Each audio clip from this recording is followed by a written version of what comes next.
Just Hi, waiting for everybody. everything to sink. How's it going? Hi, Alex. Hi, how's it going? Good. How are you? Good. Long time no see. I know. Hi, Kyle. Hi, Kyle. Hello. Hi, Dave. No, by the way. It's hard to reverse to figure out how to point. Let's start just going. We're just gonna wait for the other show to finish up, and then we'll start ours. But some folks are already watching us. Wow, we got a good crew so far. Already on. It's all for this guy. Yeah, our legendary guest. Oh, please. Hey, you got one of my favorite books, plus one of my other favorite books that Kyle has someplace. There it is. There we go. So like this. I like this already. Kyle, you better get one of my books and hold it up. You know what? Here, I can grab a Dave Bossert book. Like it's part of what unites the house together is in every room we have a Dave Bossert book. Perfect. Well, there's Excellent. so many of them. You could probably fill an entire bookshelf. Well, that somebody said that to me, but I just enjoy writing. So if you write 500 to 1,000 words a day, which is not that difficult to do. I mean, I write 3 or 4 hours a day. If you do 1,000 words on average, you have 365,000. That's like 4 books. Well,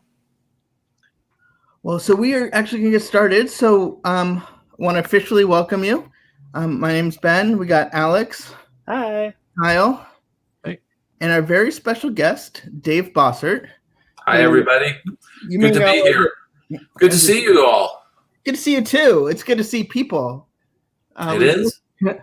But he wrote this Oswald book, which is fantastic, and really changed, in many ways, the course of our animation preservation of Oswald. Also, Kyle has the Kem Weber book, which if you want to really understand the studios as a place and how it was developed, it's a fantastic read. It sounds like it would be dry, but it is. It's an amazing. That was a labor of love for me. I did that book because I had worked on the furniture for so many years, and I'm actually sitting at a Kem Weber desk talking to you guys. It's just there's some wonderful stories, and it was something that needed to be documented. Absolutely. But today is Disneyland's birthday, so happy birthday, Disneyland. That's why we've been live since 2, and we'll be live until 9 with various interviews, shows, and etc. But Dave has written a new book being published by Old Mill Press called 3D Disneyland, Like You've Never Seen It Before. And why am I talking about it? Dave, can you tell us a little bit about the big picture on this book? Yes, absolutely, Benji. This book is unusual because it's been 25 years or so in the making. And there's a great backstory to this because all of the 3D photographs of Disneyland that are in the book were taken by a former colleague of mine at Disney, very good friend of mine. I consider him a mentor artistically. He's one of my mentors. And his name is Ted Kiersey. And Ted is a stereo photography buff. And so we were working together. We were splitting an office while we were working on Beauty and the Beast. And this is, back in the early 90s, I guess. And he happened to bring in a couple of slides. They were 35 millimeter slides, but they had 2 images. There was a left and right eye image. And he brought those in with a special viewer, and he was showing me these cool photographs of Disneyland from the 1950s. And I was looking at these, and I was like, wow, these are incredible. And then a few weeks after that, he wound up bringing in a special projector, and we set up in a conference room after hours. And we had invited a few people in, including Tony Baxter. And I'm sure a lot of folks that are out there, you guys know who Tony Baxter is. He's a Disney legend, an Imagineer, and was instrumental in overseeing Disneyland for many, many years. And he gave us little backstories on some of the shots that we were showing. And I said to Ted at the time, I said, we should put these in a book. And he said, wow, that'd be kind of cool. And so I was visiting with him a couple of years ago. He's long since retired from the studio.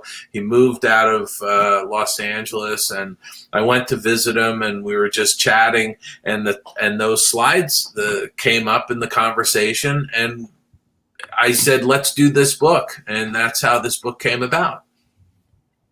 That's amazing. It's, when you talked about this book a little bit ago when we did our Nightmare watch along, and until I haven't seen the pictures in 3D yet, but you send over some pictures that we're going to show in a little bit that come from the book, and I can only imagine seeing them in 3D right now at a time when going to Disneyland is not possible for so many of us. How much of an itch it scratched. Now, I mean, these are pictures from the past, but they're still Disneyland. And it just makes you absorb into that world. And that's why I was so excited that I pre-ordered a copy, because you have a special, I guess your publisher is doing a special promotion for a limited release. Yeah. So what we're doing is we're doing, because of the pandemic, I can't possibly do a book signing. And Ted, who's, he's in his upper 70s now, he's not going to go out in public. So Ted and I, when the books come in from the printer, Ted and I are going to get together, and we're going to sign 750 copies. And then there's a special holographic emblem that's going to go into the book with a number on it. So each book is going to be signed by myself and by Ted, and there's going to be a number assigned to that book, a unique number. And we're doing that so people can get a signed copy of the book, but we're also giving, the publisher's giving 20% off on the cover price and free shipping. So, if you don't care about it being signed, you can go to Amazon or Barnes & Noble or Books A Million and order it. But I can tell you, you're probably going to pay more on those websites right now to pre-order the book, which won't be shipped to you until mid-October. And we're going to get this limited edition version that's signed. We're going to get that out by the end of August. So people are going to have, people that order the limited edition will have that copy in their hands something like 6 to 7 weeks before it releases to the public. And we're getting some questions. They do not have to already have a pair of red and blue glasses. Oh, that's a very good point, because I want to tell you all, there are a pair of glasses in the book. So when you get the book and you open it, there's going to be a pair of glasses similar to these that are going to be in the book, that you just pull out of you slide them out of a little envelope on the inside of the front cover, and you pop those on and you can look at photographs. So you were kind enough to share a couple of images from the book. Now, obviously, these are not 3D. Correct. These are the flat version of the photos, because the 3D, unless you have glasses, they're not going to do anything for you. By the way, I did put a photo up from the book of Tomorrowland from 1955 on my Facebook page. And then somebody said, well, what does it look like in 3D? And I said, well, if you have 3D. So I took the same photo and I posted the 3D version of it. So some people may have these magenta and cyan glasses at home, and they might be able to put those glasses on and look at it on the Facebook page. So, people can see what the images will actually look like in the book, but realize when you put the glasses on, that's where the magic happens. So speaking of Tomorrowland, I guess I'll start there. So, I mean, as we all know, as sort of Disney fans, Tomorrowland, when the park first opened, was not the most developed part of the park. Right. But there is this iconic clock of the world. And,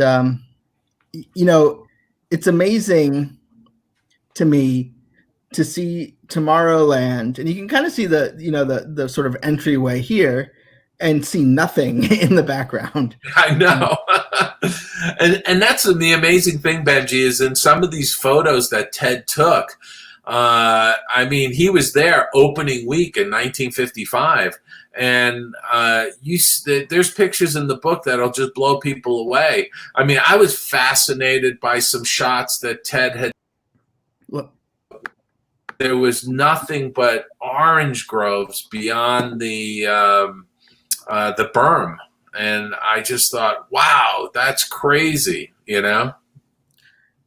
Yeah, and what makes you realize is what people wear at the park has changed through time. Not a lot of Spirit jerseys in these pictures, Dave. What's that? Not a lot of Spirit jerseys in these pictures from 19. No, not at all. People used to get dressed up and go to the park. That was the amazing thing. In fact, opening day, there were stories of women with high heels on, and the high heels were sinking into the fresh asphalt that was laid on Main Street.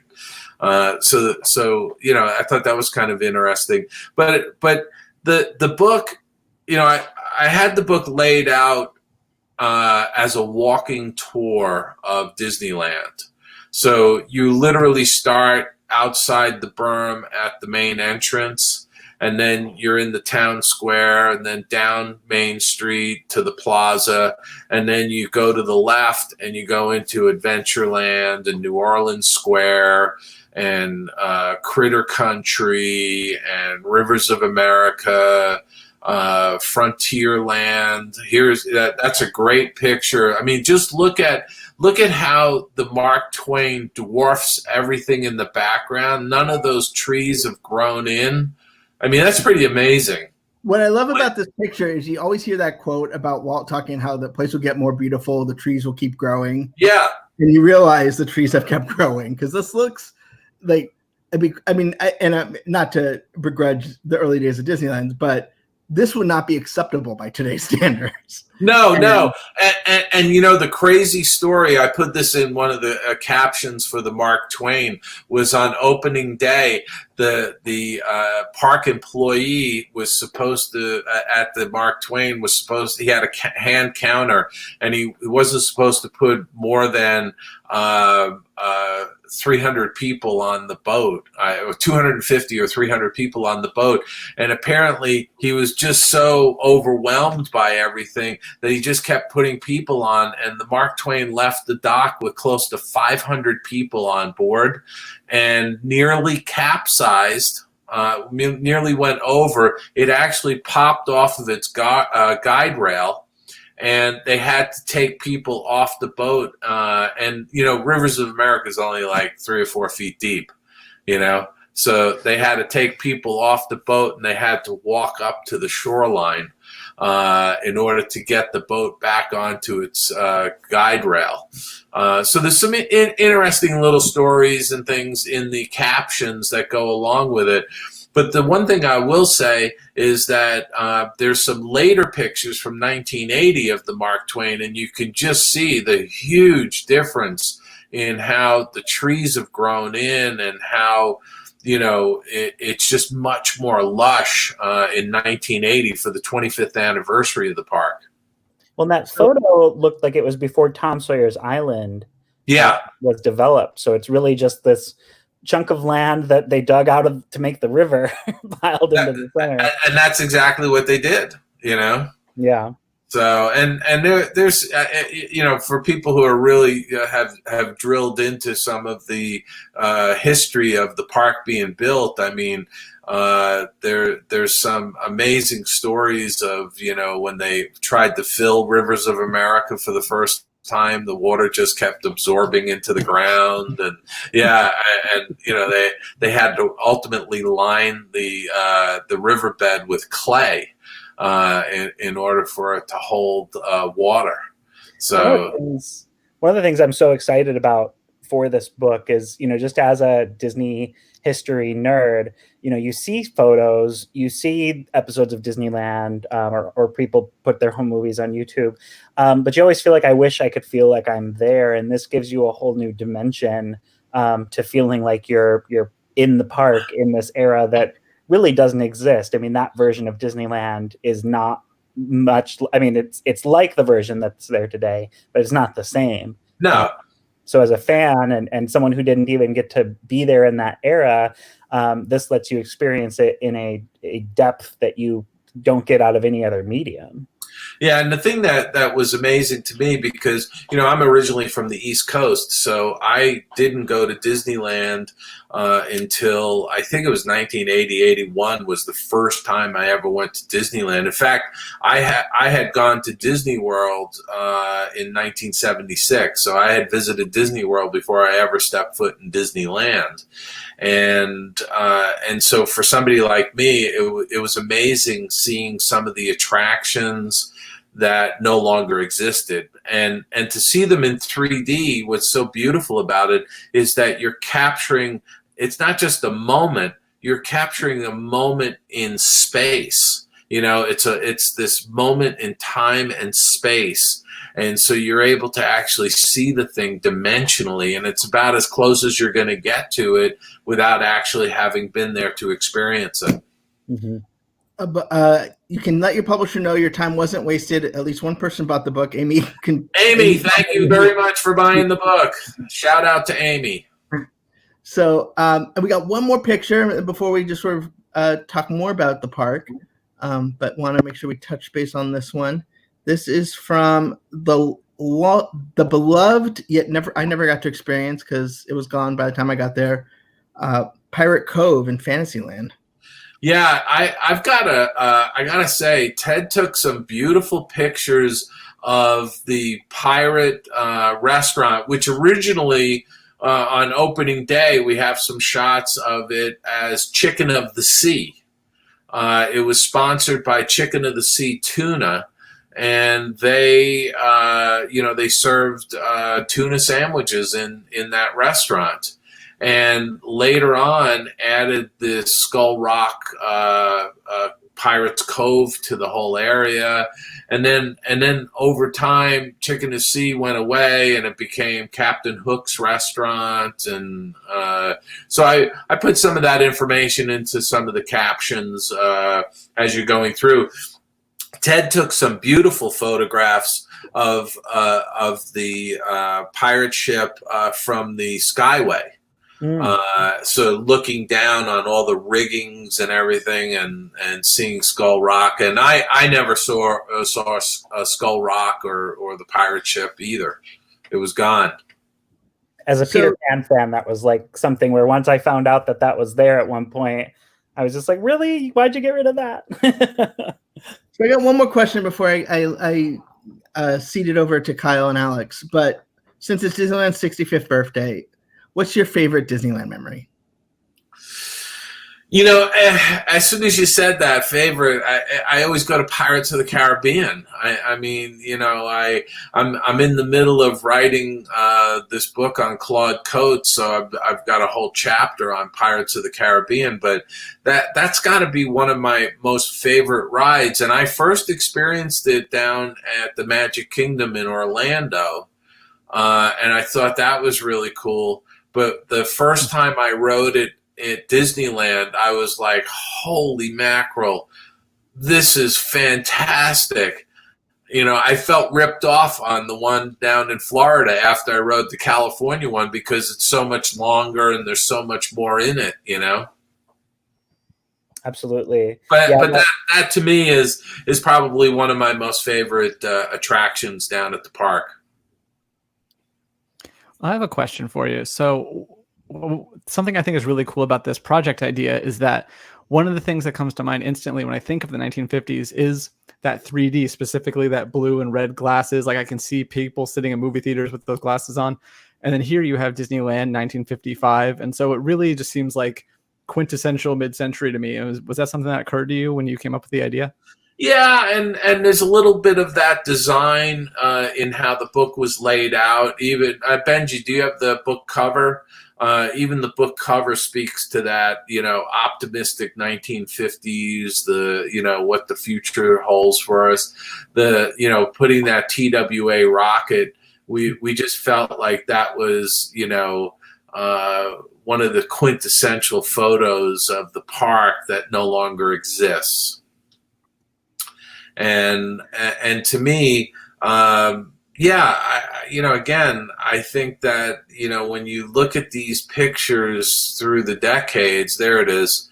I just felt like that cover, because we couldn't make the cover 3D. We actually thought about maybe doing a lenticular cover, so that, you could look at it that way in 3D, but ultimately we decided not to. But this particular picture with those round awnings, going down one side, you really get the sense of the depth. And then, the drop shadow behind 3D Disneyland feels like that's floating on top of the sky. So, we wanted to really try and get that across. But to me, this is like the 50s. This screams the 50s to me. Even some of the those sculptures in the background. I think one of them might have been Atlantic Richfield for the Autotopia back there. So it's just, again, a lot of nostalgia. And what I thought about when we put this book together is the people that grew up going to Disneyland, like when it first opened in the 50s, there's plenty of those people who are going to look at this book and it's just going to flood memories back to them, from their childhood when they actually went to the park when it first opened. And then for people like us, who weren't around when the park first opened, it gives us a chance to see what some of the original attractions looked like. I just want to jump in 1 second because we're seeing some comments about where to get the book. For those that might just be joining us, there's a special early edition that's available through the publisher at www.theoldmillpress.com. You're going to get a special, it's going to be signed. It's coming at a discount and free shipping. So it's sort of a no-brainer. And with 3D glasses. And with the 3D glasses. Comes with the 3D glasses. All you got to do is open the book, put the glasses on, and the park is always open to you. Dave, something you said that spoke to me was that what I miss right now most about Disneyland is the optimism of it. When I think back of the attractions I'm missing, it's like the Carousel Progress, it's the People Mover, it's those things because, we're all challenged, we all want to get out of our houses. We're not in the most upbeat year, to say the least. Yeah. And to see that picture with the moonliner and that sort of promise of the future, it made it an instant click for me to buy it. I sound like it's a shameless plug, but no, I'm really, we get a lot of Disney books that come our way, and I think this is just it's a hitting at the right time.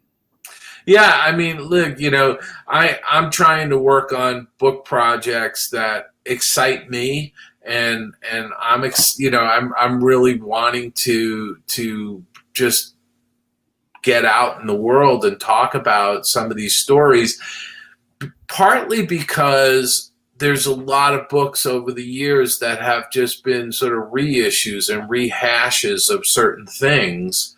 And I really am looking for those unique stories and wanting to work on things that haven't been done before. The Ken Weber book hadn't been done. The Oswald book hadn't been done. Nobody had written anything about Roy E. I thank you very much, Alex. I appreciate that. It's to me, there's like a million stories in the Disney universe that still need to be told. And to me, I want to put my efforts in things that people aren't aware of, and getting this private collection out, in a book, to me was really a no-brainer. And Ted, the photographer, has a very fascinating story because, he bought that Kodak Aniston stereo camera in early 1955 and took it with him every time he went to Disneyland, the first week it opened and then the subsequent visits, because he grew up in Downey, not far from the park. And so he took all these great photographs, and you know what? He still has that camera today.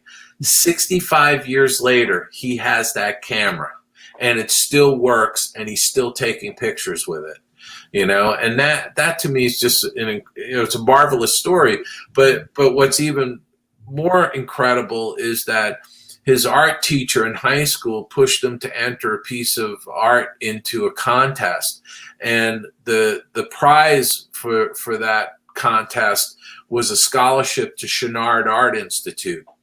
And so Ted won the contest, and he received the Chouinard Art Institute scholarship from Walt Disney.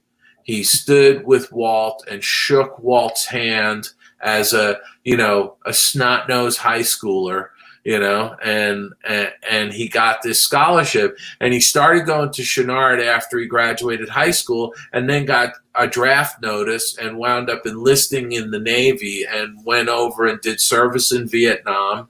And then when he got back, he picked up his education at Chouinard, and he finished off, and he wound up getting hired at the studio in 1970, and he worked at the studio for like 43 years. Wow. So there's this really terrific backstory to it. So there's a great question that I just saw pop up. Might you do a 3D Walt Disney World book? And the answer is anything's possible. I don't know of anybody who shot 3D photos of Disney World over the decades that it's been open, but it's not that difficult to go and shoot a whole bunch of stereo photos and put together a book that way if we wanted to. What I want to see happen is I want to see how this 3D Disneyland book really sells. If it does well, if there's an audience for it, certainly, yeah, we could absolutely do a book on Disney World. And one of the questions I have, you mentioned that this was a very specific type of camera I'm sorry, was it Ted? Ted, yeah. That he purchased back in the 50s. How prevalent were 3D cameras? Because I grew up in the 90s, but I don't remember that really being something that you could get at like Best Buy or Circuit City. You know what? 3D cameras, and I give a little bit of a history of 3D photography. It kind of comes in and out of style, but 3D photography can be traced back to the 1800s and the advent of photography. And I have to, just because I want to show this, and I'm going to see if we can do this, Benji. Can I share an image?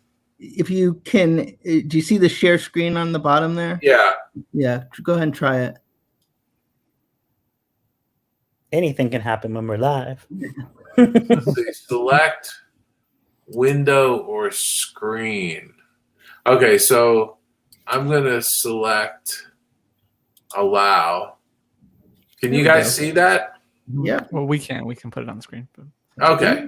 So that's the Kodak Aniston stereo camera that Ted used to shoot these photos. It's a cool camera. Yeah. It's got two lenses, and the lenses are essentially about as far apart as the human eyes are. So what that allows you to get when you make a photograph is you get that parallax that's missing from a single image.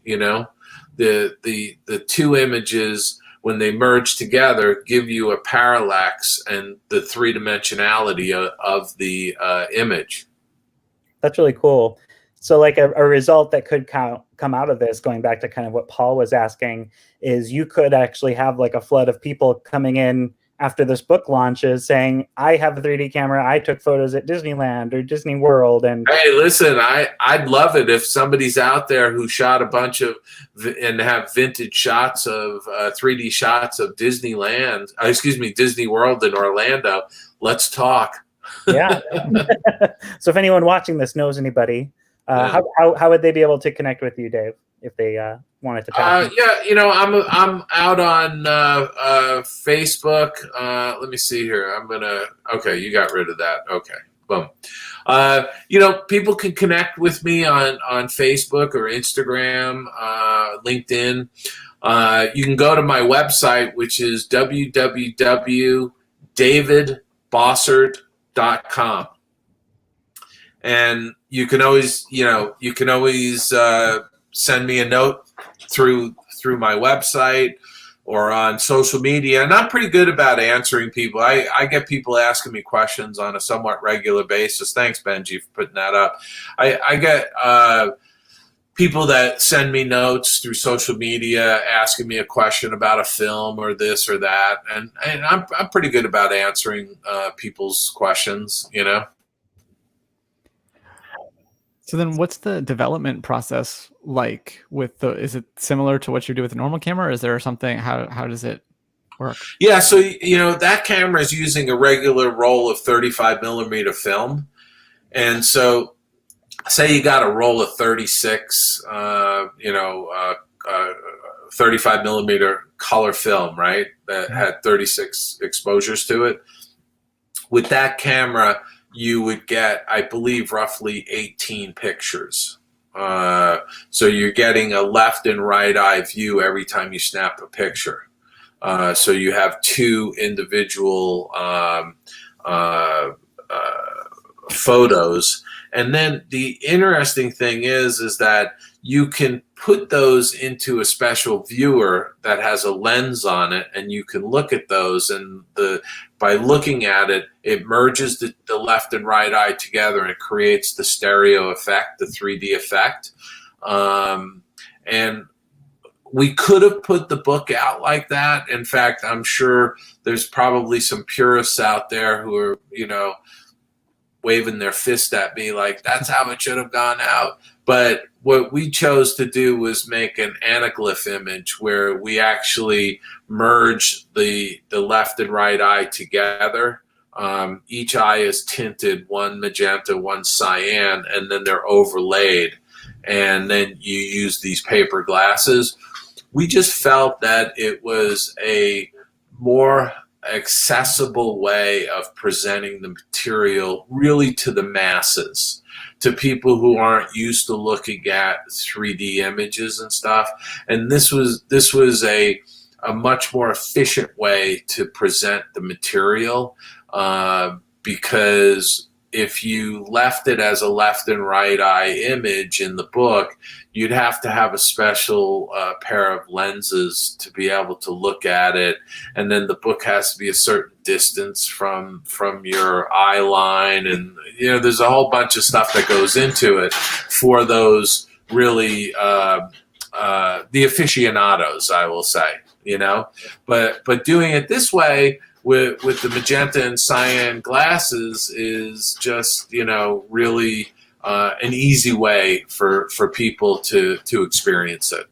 And by the way, we haven't touched on this yet, but there are 2 pictures of Walt Disney in the book. I bookended Ted's pictures again, partly because as I was putting this together, I kept thinking to myself, really, Walt should be in this book. And so I found 2 photos. Some of them may look familiar to people who have seen a lot of pictures of Walt out there, but I was able to license 2 images of Walt. One of him in a lovely blue cardigan at the dedication of Fantasyland, and the other is him sitting on a bench in the town square looking down Main Street, and the park is completely empty. And it's a wonderful photo. I don't think a lot of people have seen it because he is sort of cupping a cigarette in one hand. And normally, the company doesn't like to put out photos of Walt with a cigarette. But we took those and we actually did a digital 3D conversion to those photographs. So we actually created a left and right eye image.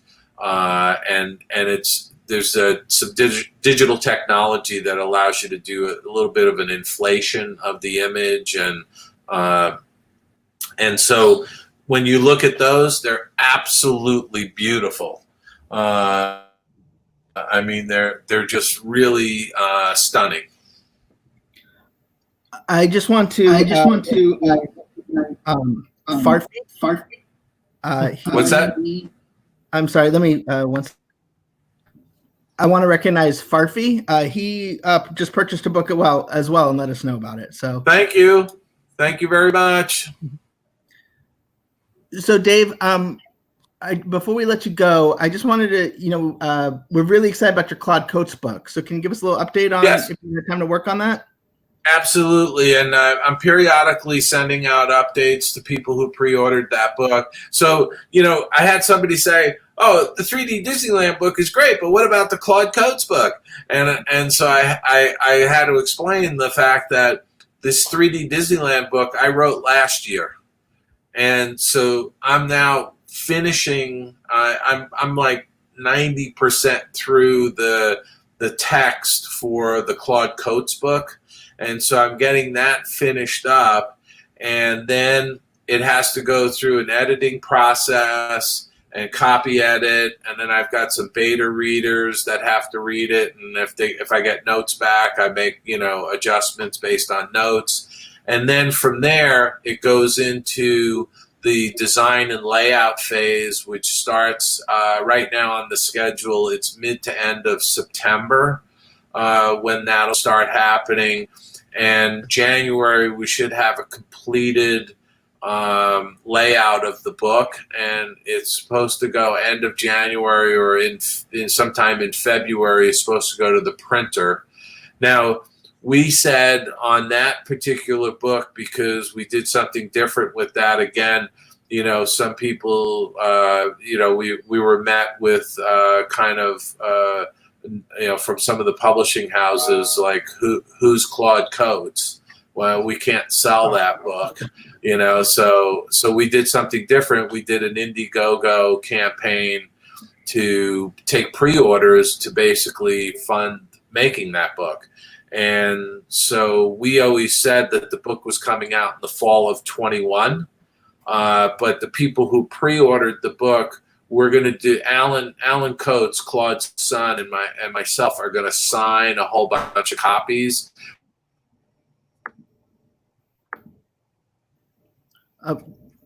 And yeah, get David froze the first. It's catching up. Okay. Or it did for a minute. It's kind of like a poltergeist And situation. the fall it will be available to people who buy it on Amazon or Barnes & Noble or are we frozen? Yeah, you were frozen. You guys are breaking up to me. Yeah, you were breaking up to us. So, but I think we got you seem to be back now. Can you hear us okay? Yeah, it seems like everybody's back now. I don't know how much you caught of that. Probably the last 30 seconds were lost to space-time. You're signing books with so I basically was saying that the people who pre-ordered the Claude Coates book, they're going to get signed copies by it'll be signed by myself and Alan Coates, Claude's son, and we're gonna put a holographic emblem in that as well, and those are going to be numbered, and people will have those probably a good 8 weeks before, 8 to 10 weeks before it even shows up on Amazon, availability on Amazon or Barnes & Noble or Bullion.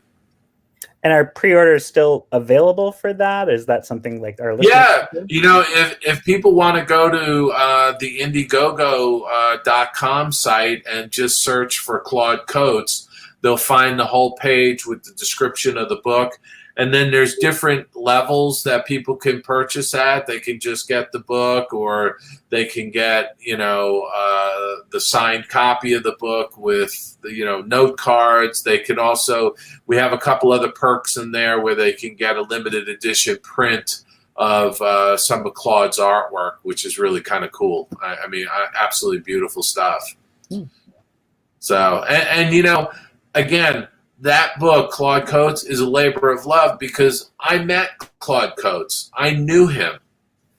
When I first started working at the company at Disney, I had met Claude Coates in the Imagineering commissary, and he was a morning person. He was always in early, and so was I. And so I had bumped into him a few times in the commissary early in the morning, and I introduced myself, and we just would sit and chat for a period of time. I think it was like a year and a half, maybe once a week or so. I would see him, and we'd sit and talk. And it was about a year and a half before he retired. And then he passed away about a year after he retired. And so, again, this book kind of came about because I had run into his son, Alan Coates, and it was kind of funny. We were at a conference together. I didn't know him. He was walking towards me, looked at my name badge, and he goes, "Oh, I just got your Dolly and Disney Destino book. It's very good." And I looked down, and it's his name tag said Alan Coates, and I was like, "Oh my gosh, that must be Claude's son." And so I waited until the morning break of the conference, and I went looking for him, and finally I went to somebody I knew, and I said, "Do you know if Alan Coates is around?" And so the person told me that Alan had gone home sick. He wasn't feeling well. And I was like, damn, I really wanted to talk to him because I knew his father, and I just wanted to tell him that. And so this mutual friend of ours got us together, and Alan and I wound up meeting in Burbank and having lunch. And by the end of that lunch, he was like, "Hey, would you be interested in doing a book on my dad?" And that's kind of how it all came about. And all I wanted to do was just tell Alan, I knew your dad, Claude, and he was a really stand-up guy, and we had great conversations, and he told me some wonderful stories, of working with Walt and all of that. And so it was kind of serendipitous how that book came together. Hey, we just got 3 minutes left, Dave, but I just wanted to, Farfi asked, if you buy the book from the oldmillpress.com right now, all those editions are going to be signed for that early release, right? So if he goes and pays the price, it's signed. Correct. And if you don't get that version, you're not going to have a signed copy with both my name and Ted's name. You may catch up to me next year someplace after this horrific pandemic is over, and you might catch me someplace, and I'll happily sign the book. But you will never get Ted to sign the book because Ted is, he's a dear friend of mine, but he's in retirement and he doesn't go to any events, and he's, he's just living his life and enjoying himself. And so it's pretty impossible for anybody to try and just sort of, go to a D23 hoping that they'll find him and he'll sign their book. It just won't happen. But the limited edition guarantees that you're going to get both of us signing the book. And it's not being done with a machine. We're actually signing our names. And it'll have the numbered emblem in it, the holographic emblem, which is kind of cool. So Dave, we just got one more minute. Is there any final thoughts before we transition to the next show? No, other than, it's just wonderful that we were able to talk on the 60th anniversary of Disneyland today, and I think everybody has their own wonderful memories of visiting that park over the decades, and I certainly do, and hopefully the 3D Disneyland, like you've never seen it before, will shed light on things that people have never seen before. So. Okay, well, thanks so much. We're going to say goodbye. So thanks so much for joining us, Dave, Alex, Kyle. We'll see you in a little. It's great seeing you guys. Thanks, everybody. All right, it was good talking to you.